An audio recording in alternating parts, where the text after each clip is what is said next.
Yo, what's going on, guys? Welcome to my YouTube channel. We have a new trading month, which is September, and I hope this month you guys are going to make a lot of money. We all know how August was a very bad month, but this month, obviously, we are going to crash it.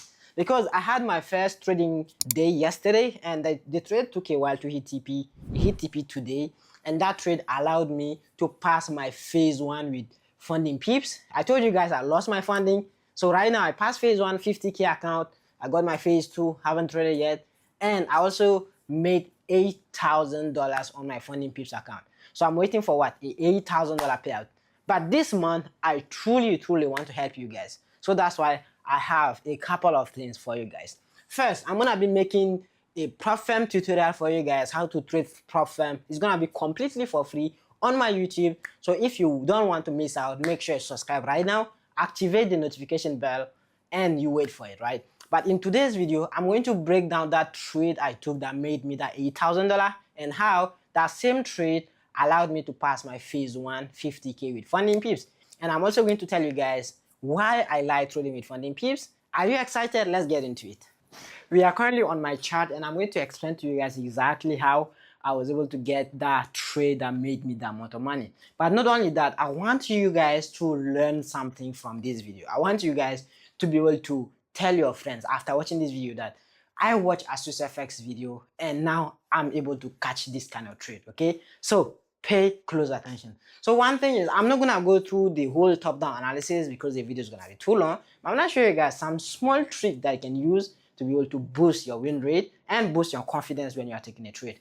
First and most important thing is, when you want to take a trade, make sure that you are following the trend. Okay, if the trend is bullish, you are going to be buying the market. If the trend is bearish, you are going to be selling the market. Let's look at this case here. We see this bullish market structure. We have a low that gave us a high, gave us a low, gave us a high, gave us a low, gave us a high, low, high, and the same thing keep happening again and again, right? So the question here is, when price is bullish this way, are you going to be looking for buys or you are going to be looking for sells? So let's look at both scenarios. Let's say if you are looking to be, let's say, selling the market. When price is bullish and you want to sell, meaning if you sell somewhere here, price will just go a bit in profit and then it will reverse, right? The same thing. You sell here, price will go a bit in profit and it will reverse.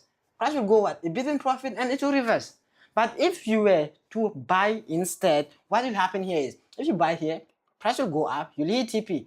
Even if price does give you a pullback, price will never come and take you out. Price will keep going higher and higher. So if someone ever buy somewhere down here, the person can still hold until where price is up here. So that's why trading with the trend is really important. I hope you guys understand that. So now that you know that, let's look at the market structure. We know that the market structure is bullish here, and one thing you have to take into consideration is, every time you have a massive impulse, price give a pullback. Every time you have a massive impulse, price will give you a pullback. So in this case, you can clearly see that price giving us what? A pullback to the downside. So as this pullback is happening here, what you are expecting to do is you are expecting to catch the next swing buy to the upside. I hope you understand that. But how can you catch the next buy to the upside? One thing that you have to use in correlation with market structure is liquidity. Every single setup I take, I use liquidity as confidence. Okay, let me explain. All right, so let's look at this case here, right? So when we have a low here, this low, I call it liquidity.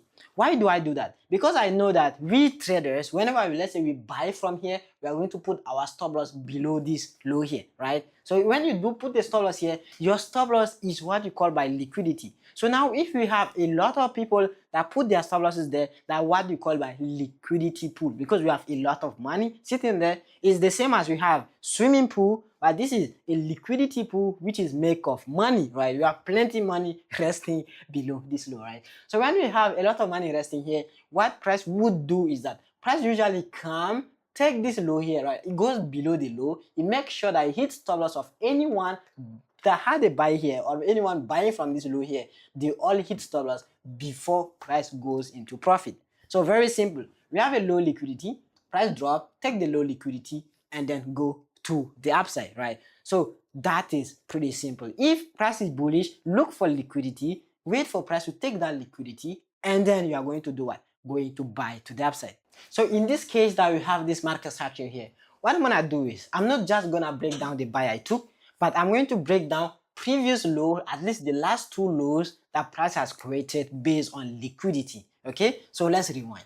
So this is one of the pullback we had, and then price end up creating a new high to the upside. Okay, but one thing I want you to pay attention to is, first, I went to the lower time frame. This is the 3 minute. Previously I was on the 1 hour time frame. So market structure on one time frame and then liquidity on one time frame below. I went to 3 minutes because that's the only time frame I can read market structure really well. You can probably use a 15 minute, 5 minute, doesn't really matter.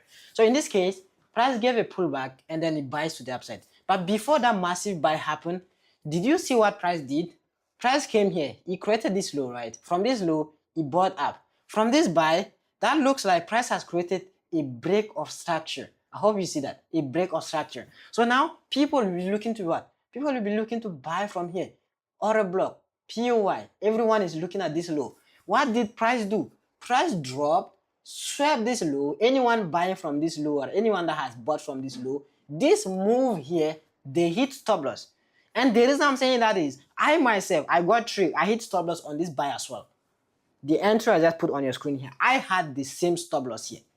It's all to say that yes, traders enter from here and they do hit stop loss. That's what they call by liquidity. And liquidity grab. Price come, take stop loss and it goes up. By the way, I trade liquidity, I teach liquidity, but again, I can still hit stop loss based on that same liquidity. Why? Because no strategy is perfect. I'm not gonna tell you that my strategy is 100% win rate. There can be cases where you hit stop loss, but in this case, my stop loss is justified. Why? Because we have a liquidity price has created here.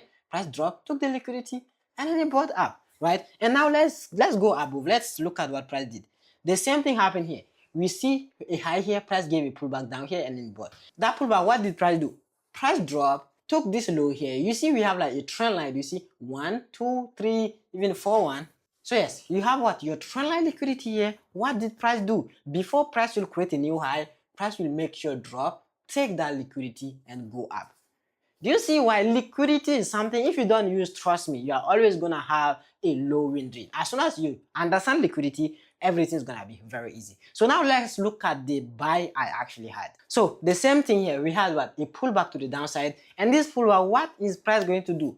Price is going to clear liquidity. This is the liquidity here. Do you see? We have a low here. Price bought from it and price dropped down. It took the low, and here we are expecting price to do what? Buy to the upside.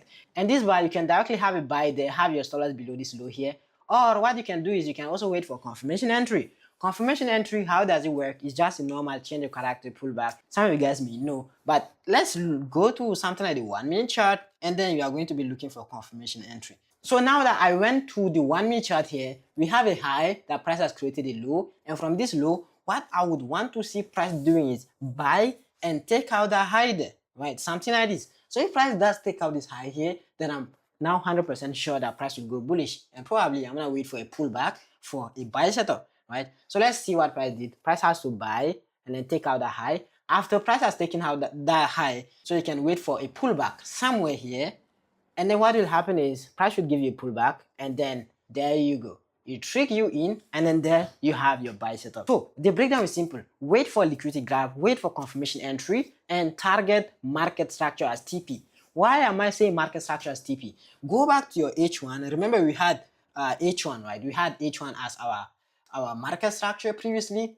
So when I come back to the H1, remember low, high, and then probably what? A new high. So in this case, when you do buy with your confirmation entry, just target previous high. So this trade is what? This is a 1 to 9. And then when you do play this, what happened is price took a while. As I said, price took a while, but eventually price ended up hitting full TP. What have you learned here? Wait for a market structure to be clear. Wait for price to give you a pullback based on that market structure. Wait for a liquidity grab, confirmation entry. There you go. I don't know why you guys overcomplicate trading. And if you understand market structure, you understand everything I taught you here, one thing that you can add to your arsenal to make it like so powerful, just like your emotion has to be in check, your trade management, risk management. Look at this trade I took here. Do you think this trade was easy? Do you think this trade was easy? This thing took more than about what? This trade took over 24 hours. And look at how many H1 candles. Price been ranging for about 8 hours straight. 1, 2, 3, 4, 5, 6, 7, 8. 8 hours. Price been here. Some of you guys may have closed your trade just because you've seen price just doing some weird shit. If you take a trade, trust your analysis. You have no reason to close your trade before it hit TP. You just have zero reason. So with this one trade, what did I do? I passed my phase one with funding pips 50K, and my account was 4% drawdown with my live account. Of course, the account that was 100K and they got scaled up to 120K, that account is now in profit, $8,000 profit. As you can see, this is the account. My payout is on 12th September, $8,000 profit. I'm waiting for what $8,000 profit. You guys can see what's possible when you master your trading strategy, you master your psychology, and you master your risk management. There's nothing more you are going to need apart from these things. You can trade anything, you are going to make money, right? I can be trading EU right now, I'm going to make money. And the main reason why I'm trading with funding pips, because despite I make $8,000 profit, there are a lot of prop firm that you may be worried, like, am I actually gonna get paid? Because like $8,000 is a lot of money. Some prop firm, they might not pay you out. So funding pips tell you that they have zero payout denial. So that's why like it gave me some sort of peace of mind whenever I trade with funding pips and I do make money. I know that my payout is gonna be processed without really any sort of headache, right? And the challenge fee is really affordable. On my last video that I told you guys, I flipped $500 into $30,000. That same video, it was the same account I traded today and I made another $8,000 profit. So that means that same $500, I have made $38,000. Yes, $38,000. And after payout, the account is gonna be given back to me. So if I do make more money, then I'm gonna get more payout. I hope you guys understand. All I'm telling you guys right now is if you guys truly want to get profitable this month or before 2025 ends, just follow everything I told you. Risk management, trade management, just do your best. And the best is actually gonna happen to you. I hope you guys take it into consideration. I think that would be pretty much it for this video. It's currently 11 a.m. So I have the whole day for myself. And by the way, same trade I've broken down here, I did send to my Signal group and they took it and most of them passed their challenge, their phase one, phase two, some of them got payout and stuff. So, and if you guys want to join my Signal group, most of my trade I do send to my Signal group. So make sure you join right now. It's only $47 a month. And my mentorship as well, if you still don't have a winning strategy or if you just want guidance to become profitable, make sure you check the link below this video to join my mentorship. And if you want to trade in funding pips, feel free to click the link below this video. Use my coupon code ASTUSFX. It will give you 5% discount on your first purchase. See you guys on the next video. Subscribe. I'm really aiming for 25,000 subscribers on YouTube, so please help me out. Thank you.